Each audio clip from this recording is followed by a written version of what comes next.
মৰমৰ ছাত্ৰ ছাত্ৰীসকল, আজি মই তোমালোকৰ ইংলিছ ছাবজেক্টৰ চেপ্টাৰ ইনষ্ট্ৰাকশ্যনছ লৈ আহিছোঁ। ক্লাছ 2ৰ ইংৰাজী ছাবজেক্ট চেপ্টাৰ নেম ইনষ্ট্ৰাকশ্যনছ অৰ্থাৎ নিৰ্দেশনাসমূহ। তোমালোকে নিশ্চয় পিকচাৰত দেখা পাইছা এজন শিক্ষক আৰু এজনী ছাত্ৰীৰ মাজত বিভিন্ন ধৰণৰ আলোচনা চলি আছে আৰু এই চেপ্টাৰটোত ইহঁতে কি নিৰ্দেশনা বা ইনষ্ট্ৰাকশ্যন দাঙি ধৰিছে সেই বিষয়ে আলোচনা কৰিম। লিচেন এণ্ড ডু, শুনা আৰু কৰা। লিচেন এণ্ড ডু, শুনা আৰু কৰা। প্ৰথম বাকচটোত লক্ষ্য কৰিব লাগে, please write a word with the beginning sound B. অনুগ্ৰহ কৰি এটা শব্দ লিখা, আৰম্ভণি শব্দ বি হ'ব বা বি শব্দৰে লিখিব পৰা এটা শব্দ লিখিব কৈছে শিক্ষকজনে। ছাত্ৰীজনে ব্লেকবৰ্ডত অলৰেডি এটা শব্দ লিখিছে, box.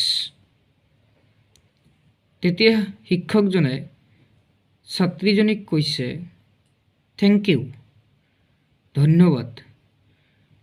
Go back to your seat, তোমাৰ আসনলৈ ঘূৰি যোৱা। আকৌ শিক্ষকজনে ছাত্ৰীজনীক নিৰ্দেশনা এটা দিছে আৰু সেইটো বাকচটোত লিখা আছে, প্লিজ ইৰেজ দ্য ৱৰ্ড। অনুগ্ৰহ কৰি শব্দটো মুছি দিয়া। Now say another words that begin with the B sound. এতিয়া আন শব্দ কোৱা বা লিখা যে বি ধ্বনিৰে আৰম্ভ হয়।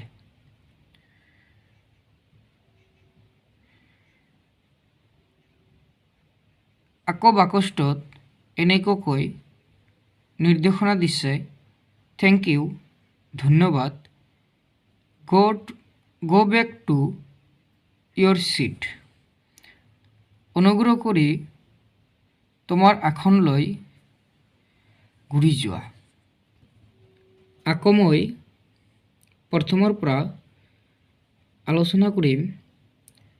ইনষ্ট্ৰাকশ্যনছ, নিৰ্দেশনাসমূহ এজন শিক্ষক আৰু এজনী ছাত্ৰীৰ মাজত বিভিন্ন ধৰণৰ আলোচনা হৈছে। লিচেন এণ্ড ডু, শুনা আৰু কৰা। প্লিজ ৰাইট এ ৱৰ্ড, অনুগ্ৰহ কৰি এটা শব্দ লিখা, with the B sound, with the beginning B sound অৰ্থাৎ বি শব্দৰে লিখিব পৰা এটা শব্দ লিখা।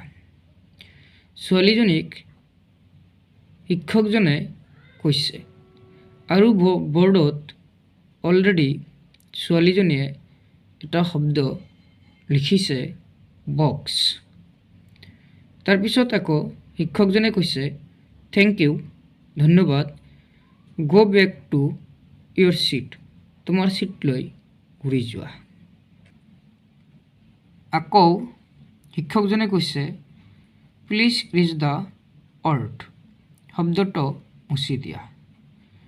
নাও say other words that begin with the B sound. এতিয়া আন শব্দ কোৱা বা লিখা ভি ধ্বনিৰে আৰম্ভ হয়। আকৌ শিক্ষকজনে কৈছে, থেংক ইউ, ধন্যবাদ, go back to your seat, তোমাৰ ছিটলৈ বা আসনলৈ ঘূৰি যোৱা।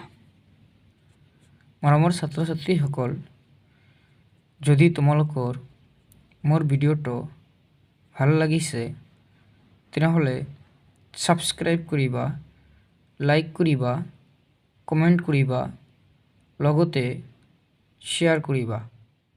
Thank U.